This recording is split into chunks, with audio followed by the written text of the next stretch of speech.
Bonjour, je me présente, je suis Dr Sonia Benhamol, je suis médecin pharmacologue et chef de service de l'évaluation des produits biologiques au sein du LNCM en Tunisie. D'abord, je voudrais remercier les organisateurs de nous avoir associés à cette journée et particulièrement Madame Rachida Merad.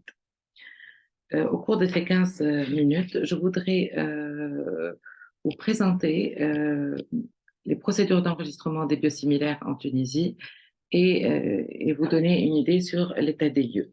Notre autorité nationale de réglementation se compose de 5 institutions: la direction de l'inspection pharmaceutique, le Centre national de pharmacovigilance, l'ANCSEP, le laboratoire national de contrôle des médicaments et la direction de la pharmacie et du médicament, qui est une unité technico-administrative du ministère de la Santé, centre collaborateur de l'OMS en matière d'enregistrement des médicaments et de réglementation pharmaceutique.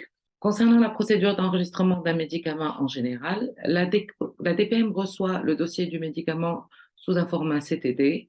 Elle gardera le module administratif et transmettra au LNCM le module 3 ou module qualité qui va être évalué et,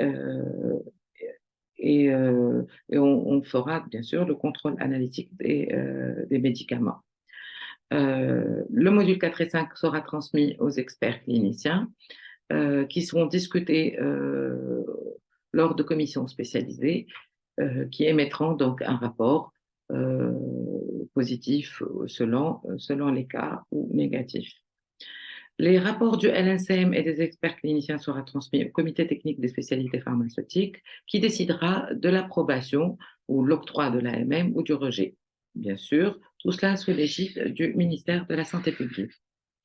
La mission de la DPM comme institution est de fournir la licence d'exploitation pour les industries pharmaceutiques, de même que l'arrêté de responsabilisation, disons, des pharmaciens et des agréments. Elle est également responsable de l'enregistrement des médicaments humains et vétérinaires, de même que de l'octroi d'autorisation des essais cliniques, du contrôle de la promotion. Elle assure également le contrôle technique à l'importation des dispositifs médicaux et produits pharmaceutiques et est responsable donc d'octroi de licences pour les pharmacies et les grossistes répartiteurs. Pour le LNCM, sa mission principale, c'est d'effectuer des études et des analyses afin de promouvoir donc, le secteur du médicament, de l'hygiène corporelle et des cosmétiques. Le LNCM assure le contrôle qualité des médicaments et des autres produits de santé, les contrôles techniques à l'importation, que ce soit des dispositifs que des produits pharmaceutiques, mais également le contrôle de la mise en application de la législation et de la réglementation. Cette slide présente les différentes activités d'évaluation et de contrôle du LNCM, dont bien sûr le contrôle des produits biologiques, vaccins, sérums et dérivés de ça. Le domaine d'activité du LNCM ne s'arrête pas uniquement aux autorisations et à l'évaluation des dossiers d'autorisation de mise sur le marché. Il assure également l'évaluation des variations, le contrôle pré- ou post-marketing dans le cas de contrôle post-marketing planifié ou suite à des réclamations. Il assurera également les contrôles techniques à l'importation de certains DM, des biocides, mais également des compléments alimentaires. Maintenant, pour parler des produits biologiques, il y a un contexte international qui a fait que nous nous sommes intéressés aux biosimilaires. En fait, dans le cadre international, le coût élevé des produits biologiques, le développement mondial de ces produits a fait que différentes procédures d'enregistrement des biosimilaires ont été prises en compte en fonction du type des pays ou de la force, disons, des autorités réglementaires internationales. Dans le contexte national, le portefeuille des industries pharmaceutiques en Tunisie, qui donc ont présenté le besoin ou le vœu de produire des produits biologiques s'étoffe chaque jour un peu plus. Nous avons quelques biosimilaires tunisiens qui sont déjà sur le marché, que ce soit tunisien ou à l'international.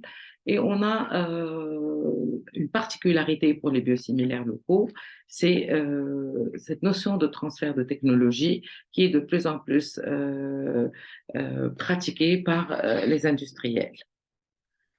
Vu tout ce contexte, on a senti le besoin de créer une commission spécialisée de biosimilaires en 2017 pour pouvoir gérer toutes ces demandes et toutes ces approbations. Cette commission est composée par les différentes institutions qui sont impliquées pour l'achat des biosimilaires, l'ADPM et le LNCM en tant qu'évaluation et contrôle, la pharmacie centrale, la direction de l'inspection pharmaceutique, un groupe d'experts polyvalents composé de cliniciens, de membres de sociétés savantes, de pharmaciens, de statisticiens, de biotechnologistes et de pharmacologues. Parfois, la chambre syndicale de certains de l'industrie, des innovateurs ou de l'industrie locale peuvent être invités à cette commission. Le rôle de la commission des biosimilaires est essentiellement d'évaluer les dossiers techniques, qualité préclinique et clinique, suite donc au rapport, que ce soit des cliniciens, que ce soit du LNCM. Donc, fournir un avis technique à la commission technique, comité technique des spécialités pharmaceutiques, soit pour une première soumission ou en cas de variation majeure, donc pour assurer l'efficacité et la tolérance de ce produit. Cette commission de biosimilaires est également là pour soutenir les fabricants de produits biologiques en vue d'une AMM. Lorsque une approche progressive est adoptée, et c'est ce qui est le cas, définir les exigences techniques et souvent pour certaines particularités, et valider les protocoles d'études cliniques au besoin. Donc, quand il s'agit quand les commissions demandent des études cliniques ou précliniques supplémentaires. La décision d'écrire une guideline tunisienne suite à la création de cette commission de biosimilaires est venue pour garantir la qualité et l'efficacité de la sécurité de ces produits, soutenir et encourager la production locale, mais principalement accélérer le marché des biosimilaires en Tunisie. Cette guideline a commencé par un draft en 2016 par un groupe de rédaction, suivi d'un groupe de validation, des séminaires de communication par rapport à cette guideline, enfin adoptée en février 2018. Les principes de base, c'est se référer aux directives internationales. On va essayer de s'adapter également, on a essayé de s'adapter au contexte tunisien, bien que je n'aime pas ce terme de qu'il n'y ait pas de différence de qualité en termes de contexte, mais on verra les particularités des industries locales. Le projet de cette guideline était un projet de ligne directrice générale, mais on s'est inspiré également des lignes directrices d'autres pays comme l'Égypte, la Jordanie et l'Arabie saoudite. L'évaluation d'un dossier de biosimilaire, comme toute évaluation d'un produit, d'un médicament, passera par l'étude de module 3,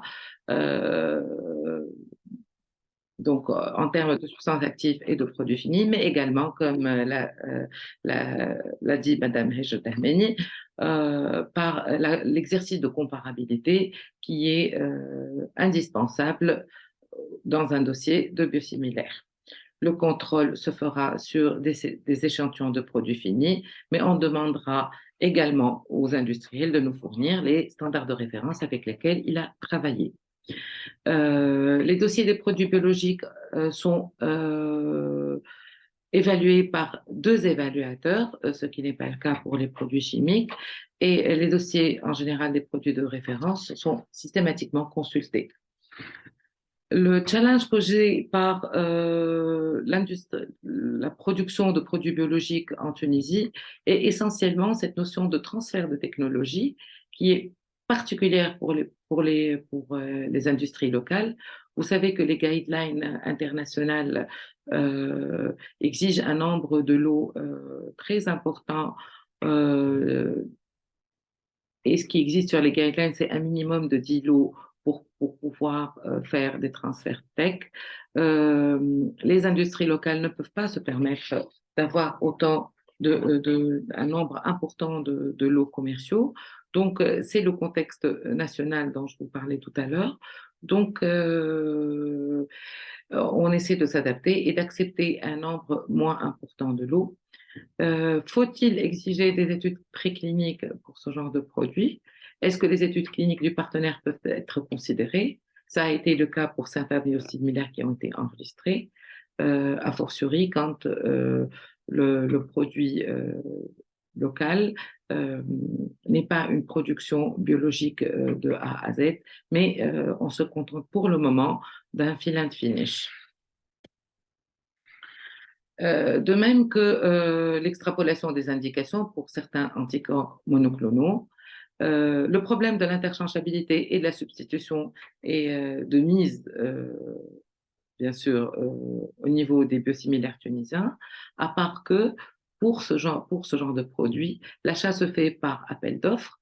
Donc, quelque part, les cliniciens ne vont pas avoir le choix d'utiliser l'un ou l'autre, c'est-à-dire le produit de référence ou le biosimilaire. Il sera d'office acheté par un achat national. Vous savez très bien qu'en Tunisie, la pharmacie centrale assure l'achat de ces produits. Donc, vu qu'il y aura des appels d'offres, on n'aura qu'un seul biosimilaire ou produit biologique disponible donc, sur le marché. Bien sûr, on insistera sur la surveillance post-marketing de ce type de produit, puisque on a devant nous un problème de traçabilité des produits biologiques, de même qu'un plan de gestion de risque qui doit être bien ficelé et qui doit être validé avant la mise sur le marché du produit. L'expérience du LNCM en termes de top deficiencies des dossiers, le nombre de biosimilaires qui a été enregistré en Tunisie ne fait que croître. Les produits qui sont déjà enregistrés sont les héparines, du filgrastim, de l'insuline et l'insuline glargine, l'érythropoïétine, la pholitropine, et dernièrement, à partir de 2014, on a eu le premier dépôt de biosimilaires. Le premier biosimilaire déposé était le rituximab, donc qui a déjà son AMM. De même suivi par le trastuzumab, le bevacizumab et l'infliximab. Les informations présentées dans ma présentation concernent les biosimilaires enregistrés entre 2002 et 2022. L'évolution du type de dossier de biosimilaire va être croissante. On va avoir un nombre de plus en plus important de dossiers qui vont être enregistrés. Nous comptons entre 2002 et 2022 119 dossiers d'AMM qui concernent 56 spécialités avec différentes présentations correspondant à 15 DCI. Parmi ces 15 DCI, 7 sont des anticorps monoclonaux. Vous voyez qu'on a démarré en 2002 avec 2 biosimilaires uniquement. En 2007, il y a eu beaucoup d'érythropoïétine enregistrées, on en envoie 10, mais là, je compte les 119 dossiers et non les 56, les 119 présentations et non les 56 dossiers. Vous voyez qu'en 2019, à cause du Covid, le nombre de dossiers déposés a chuté. Et en 2022, donc, le nombre de dossiers déposés était de 18 dossiers. À partir de 2014, la plupart des biosimilaires déposés étaient des anticorps monoclonaux ou de l'insuline glargine. La répartition de ces dossiers en produits locaux ou étrangers est représentée par ce schéma. Nous avons 10 dossiers de biosimilaires locaux déposés, dont et 46 produits étrangers, dont 20 qui proviennent de Strength Regulatory Authority et 26 de médicaments provenant de pays de Non-Strength Regulatory Authority. Les 10 spécialités les plus biosimilarisées localement concernent uniquement 8 DCI. On n'a pas pour le moment de biosimilaires locaux des anticorps monoclonaux. Sur les 56 dossiers déposés, nous avons émis 21 rapports de conformité.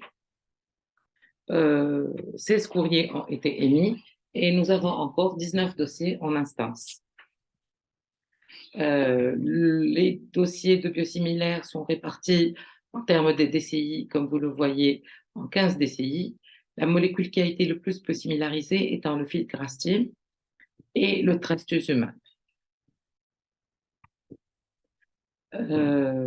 Les dossiers n'ont pas fait l'objet d'un courrier correspondent à des dossiers de biosimilaires ayant des AMM européennes ou FDA en procédure centralisée. Le dossier était beaucoup plus robuste et complet. Pour les autres dossiers, donc provenant de Non-Slant Regulatory Authority, nous avons émis un minimum de 3 courriers. Donc, le nombre de courriers aussi entre 3 et 4 courriers, mais également des réunions de travail, des téléconférences et d'un aller-retour d'emails. Ces produits sont d'origine indienne, iranienne et tunisienne. Un dossier présentant une non-conformité analytique a été donc rejeté. Apparition de pics non caractérisés lors de l'analyse.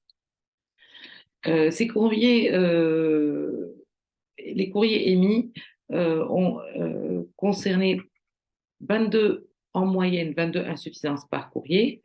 Pour la partie substance active, on a noté à peu près une dizaine d'insuffisances, 8 pour le produit fini et 5 pour les études de comparabilité. Les dossiers locaux, nous avons relevé un total de à peu près 46 insuffisances. Alors, les insuffisances les plus marquantes étant des insuffisances de la substance active et des produits finis, essentiellement au niveau du développement, mais également au niveau du procédé de fabrication où on retrouve très peu des détails ou une absence de description narrative du procédé de fabrication. Lors du développement, la partie caractérisation structurale et développement génétique est souvent déficiente. Lors du contrôle de la substance active, les insuffisances relevées sont essentiellement une absence de validation analytique ou la présentation juste d'un summary. Les justifications des spécifications généralement sont non satisfaisantes ou non faites du tout. La caractérisation des impuretés a également soulevé énormément d'insuffisances et plus particulièrement pour les impuretés dues au procédé de fabrication. Parfois, on retrouve des spécifications qui sont incomplètes et là, on demandera l'ajout de méthodes orthogonales supplémentaires. Lors des études de stabilité, on aura relevé généralement des résultats qui ne justifient pas la durée de validité revendiquée ou bien des études de stabilité effectuées sur des lots pilotes. Et là, du coup, ce n'est pas acceptable pour les produits biologiques. On demandera donc un complément d'études de stabilité et on attendra les résultats sur des lots commerciaux. Bien sûr, sans oublier les insuffisances qu'on pourra relever au niveau des conditions de transport qui souvent ne sont pas validées. Les études de comparabilité sont également sujettes à plusieurs insuffisances. Parfois, on ne retrouve carrément pas d'études de comparabilité, elle n'est pas soumise. Et lorsqu'elles sont soumises, on retrouvera essentiellement l'absence d'un protocole détaillé. Le choix des méthodes sera également discuté, les critères d'acceptation. L'approche statistique qui n'est souvent pas fournie lors du premier dépôt. Le choix du comparateur, qui est souvent discuté, surtout quand quand ils utilisent le RMP comme substance de référence lors des études de comparabilité. Les problématiques majeures que nous avons relevées, donc, étant la qualité du dossier, l'accès du LNCM au dossier clinique, parce que souvent, pour décider de la comparabilité du produit, on a besoin d'une corrélation avec les résultats cliniques et non cliniques.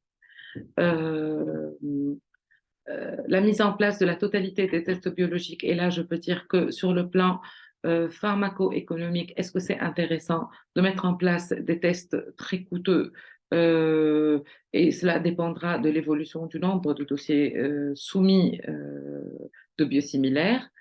Et bien sûr, est-ce que en faisant une reconnaissance mutuelle entre différents pays, que ce soit les pays du Maghreb, que ce soit une reconnaissance mutuelle avec les pays européens, est-ce qu'on a besoin de contrôler le produit?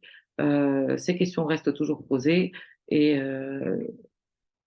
pour le moment, on n'a pas encore une ligne de conduite. C'est pour cela que nous sommes en train d'encourager la mise à jour de notre guide d'enregistrement pour qu'il soit beaucoup plus spécifique et beaucoup plus clair par rapport à certaines exigences. Les perspectives au niveau du contrôle, c'est de développer le contrôle du produit biologique en totalité, donc valider les PS existantes, acquisition d'équipements qui est en cours, la formation du personnel à certaines techniques pointueuses et le recrutement d'un personnel spécialisé. De même que la mise en place d'un partenariat avec certaines institutions telles que la NSM, l'Institut Pasteur et l'INRA. Et démarrer une procédure de préqualification des certificats techniques de contrôle qui est actuellement en cours. Pour ce qui est de l'évaluation, ce qui serait intéressant pour nous, c'est de renforcer l'équipe de l'évaluation des produits biologiques qui est actuellement faite uniquement de 3 personnes. Former les nouveaux sur les spécificités des produits biologiques et introduire le concept du scientific advice en Tunisie, qui existe, mais qui n'est en aucun cas codifié. Merci beaucoup pour votre attention et si vous avez des questions, au revoir.